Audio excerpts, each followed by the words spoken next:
নমস্কার বন্ধুরা, চাঁদ ক্রিয়েশনে সবাইকে স্বাগত। আজকে আমি যে রান্নাটা আপনাদের করে দেখাবো সেটা হলো কিমা ঘুগনি। এই কিমা ঘুগনির জন্য আমি মুরগির মাংসর কিমাটা কিন্তু দোকান থেকে করিয়ে আনিনি, আমি হাতে কেটে নিয়েছি, কেটে করেছি। দেখুন এই কিমা ঘুগনিটা কীভাবে করব সেটাই কিন্তু আজকে আপনাদের দেখাবো। আজকে আমি যে কিমা ঘুগনিটা আপনাদের করে দেখাবো তার জন্য দেখুন মুরগির মাংস আমি ব্রেস্ট পিসটা ছোটো ছোটো করে টুকরো করে দেখুন কেটে নিয়েছি, একদম কিমার মতন করে কাটিনি, মোটামুটি একটা সাইজ করে কেটে নিয়েছি যাতে মুখে মাংসগুলো পড়ে। আর নিয়েছি আদা বাটা, আদা রসুন বাটা, পেঁয়াজ, এখানে একখানা বড় পেঁয়াজ, বড় সাইজের পেঁয়াজকে কুচিয়ে নিয়েছি, আর নিয়েছি একটা আলু যেটা ছোটো ছোটো করে ডুমো করে কেটে নিয়েছি। এই পুরো উপকরণটা কিন্তু কিমা ঘুগনিতে লাগবে। এবার কিভাবে করছি সেটা আমি দেখাচ্ছি। দেখুন কিমা ঘুগনি বানানোর জন্য প্রথমে আমি দিয়ে দেবো কড়াইতে তেল, পরিমাণ মতন একটু তেলটা দিতে হবে। এখানে আমি মোটামুটি 2 চামচ থেকে একটু বেশি তেল নিয়ে নিয়েছি। সঙ্গেই দিয়ে দেবো 2টো তেজপাতা, তারপরে দিয়ে দেবো সাদা জিরে,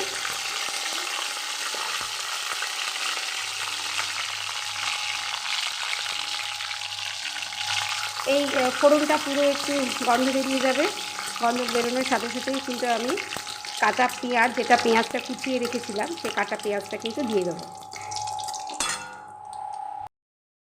মোটামুটি ব্রাউন কালার হয়ে গেছে।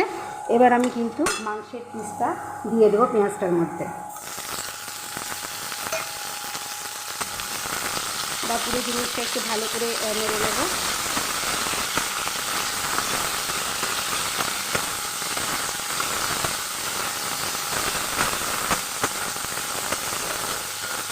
এটা হতেই আমি এর মধ্যে দিয়ে দেবো আদা রসুন যেটা থেতো করে রেখেছিলাম সেইটা, আর একটা টমেটোকে আমি পিস করে রেখেছি, এই পুরো জিনিসটাই কিন্তু এর মধ্যে দিয়ে দেবো।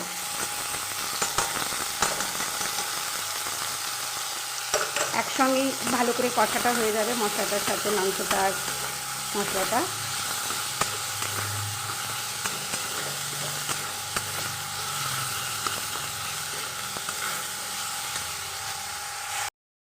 মাংসটার সঙ্গে টমেটো আর পেঁয়াজ কিন্তু দেখুন যে আদা রসুনের সঙ্গে এটা কিন্তু একটু কষা হয়ে গেছে। এবার আমি কিছু মশলা এখানে রেখে দিয়েছি, যেমন নুন, হলুদ, জিরে গুঁড়ো আর লঙ্কা গুঁড়ো। এই পুরো মশলাটাই কিন্তু আমি মাংস কিমাটার মধ্যে দিয়ে দেবো, দিয়ে আবারও খুব ভালো করে নাড়ব। গ্যাসটা একটু কম করে নিতে হবে, যাতে যেহেতু শুকনো মশলা যাতে না হয়ে যায়, পুড়ে না যায়।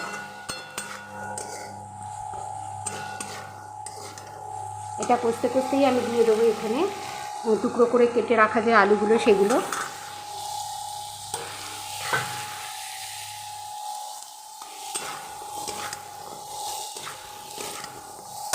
পুরো জিনিসটা খুব ভালো করে কষিয়ে নিতে হবে।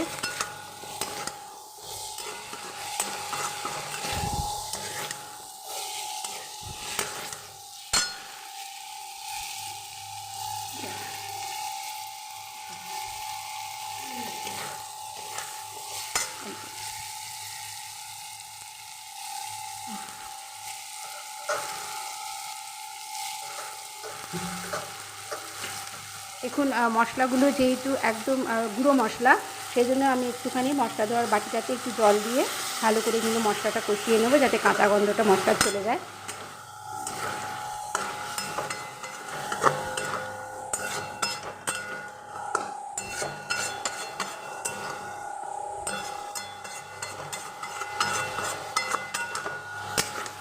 আমি এটা মুরগির মাংস কিমা দিয়ে ঘুগনিটা করছি, চাইলে আপনারা কিন্তু পাঁঠার মাংস দিয়েও করতে পারেন, সেটা আরও বেশি খেতে ভালো লাগে। পুরো উপকরণটা খুব ভালো করে কষিয়ে নিতে হবে। পুরো কষানো হয়ে গেলে আমি যে ঘুগনির মটরটা যেটা সেদ্ধ করে রেখেছি সেটা কিন্তু আমি এর মধ্যে দিয়ে দেবো।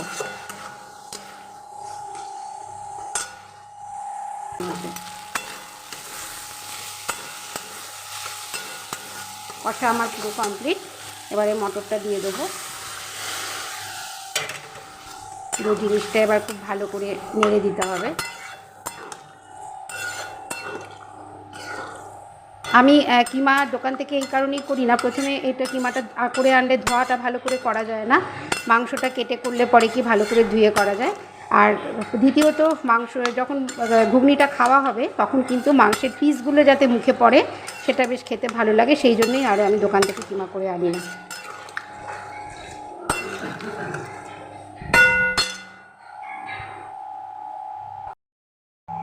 কিমা ঘুগনি কিন্তু পুরো রেডি হয়ে গেছে।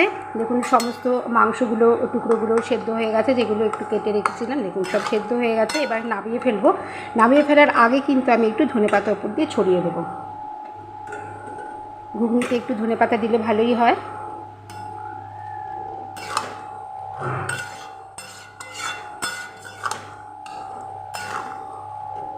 ভালো করে একটু নেড়ে দিতে হবে।